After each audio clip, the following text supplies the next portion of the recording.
तवळ्यात पालघरकडे पालघरमध्ये झालेल्या सोसाट्याच्या वाऱ्यासह अवकाळी पावसामुळे फुलशेती भाजीपाला लागवड करणारे बागायतदार शेतकऱ्यांचं कंबरड मोडले। शेतात लागवड केलेल्या शिमला मिरची किंवा ढोबळी मिरची पिकांचं उन्हापासून संरक्षण करण्यासाठी बांधलेले जे शेडनेट आहेत त्याचे मांडव कोसळले। त्यामुळे अजून महिनाभर येणाऱ्या या पिकाला शेतकरी मुकणार आहेत। तरीही न खचता प्रत्येक संकटाला तोंड देऊ असा इतर शेतकऱ्यांसाठी प्रेरणादायी आत्मविश्वास व्यक्त करण्यात आलाय। पालघर जिल्ह्याच्या पश्चिम किनारपट्टी भागात मोठ्या प्रमाणात केल्या जाणाऱ्या बागायती शेतीच्या नुकसानीबाबत शेतकऱ्यांशी संवाद साधलेला आहे। आमचे प्रतिनिधी मनोज सातवी यांनी। पालघर जिल्ह्यात झालेल्या अवकाळी पावसामुळे शेतीचं मोठ्या प्रमाणात नुकसान झालेलं आहे। मी सध्या पालघरच्या बोईसर परिसरात असलेल्या परनाळी गावामध्ये आहे। या ठिकाणी आपण पाहू शकतो हा ढोबळी मिरचीचा मोठा शेडनेट आहे, मात्र वारा आणि पावसामुळे हा पूर्ण शेडनेट तुटून गेलेला आहे आणि यामुळं या जे पीक येणार होतं त्याचं मोठ्या प्रमाणात नुकसान होणार आहे।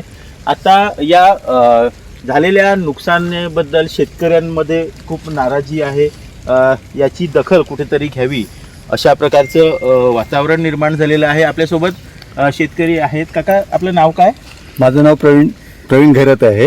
मी परनाळी येथे राहत आहे आणि अचानक आलेल्या पावसामुळे ह्या माझीच नाही तर ह्या नैसर्गिक आपत्ती असल्यानंतर हे अवतीभोवती जे काय वाडीवाले आहेत किंवा बागायतदार आहेत किंवा शेतकरी आहेत यांची अतोनात नुकसान झालेली असं दिसण्यात येतं की अचानक पाऊस तर आलाच, पण पावसाच्या अगोदर जो वादळी चक्रीवादळ जो होता ना, तर ते आपलं ते हे भोपी मिरचीचं जे काय शेडनेट वगैरे होतं ते उडवलं गेलं आणि हे जो 1 महिन्याचा पुढचा जो कालावधी होता, जो उत्पन्नाचा भाग होता, तो पूर्ण ढासळलेला आहे असंच मला चिन्ह दिसतंय ह्यामध्ये। काय वाटतं शेतकऱ्यांना?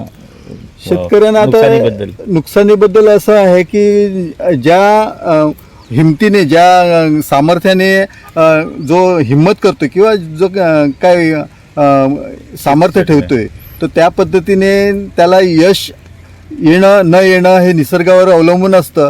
तरीसुद्धा आम्ही न खचता आम्ही पुढच्या प्रत्येक भविष्याला किंवा प्रत्येक प्रसंगाला आम्ही तोंड देत राहू। ही शासनाकडून अपेक्षा आहे की ह्याच्याकडे माझ्याचकडे नव्हे तर ह्या जो अवतीभोवतीचा जो शेतकरी आहे तर त्याच्याकडे लक्ष द्यावं आणि त्याच्यातून काय जे काय त्यांना काय सहकार्य करता येईल ते करावं। नक्कीच या झालेल्या नुकसानीत देखील खचून न जाता शेतकरी राजा नेटानं उभा आहे। मात्र नैसर्गिक आपत्तीमुळे जे शेतकऱ्यांचं नुकसान झालेलं आहे त्याची कुठेतरी दखल घेऊन त्यांना योग्य तो मोबदला किंवा नुकसान भरपाई देण्याची मागणी या ठिकाणच्या शेतकऱ्यांकडून होत आहे। NDTV मराठीसाठी नावेद शेख सोबत मनोज सातवी, पालघर।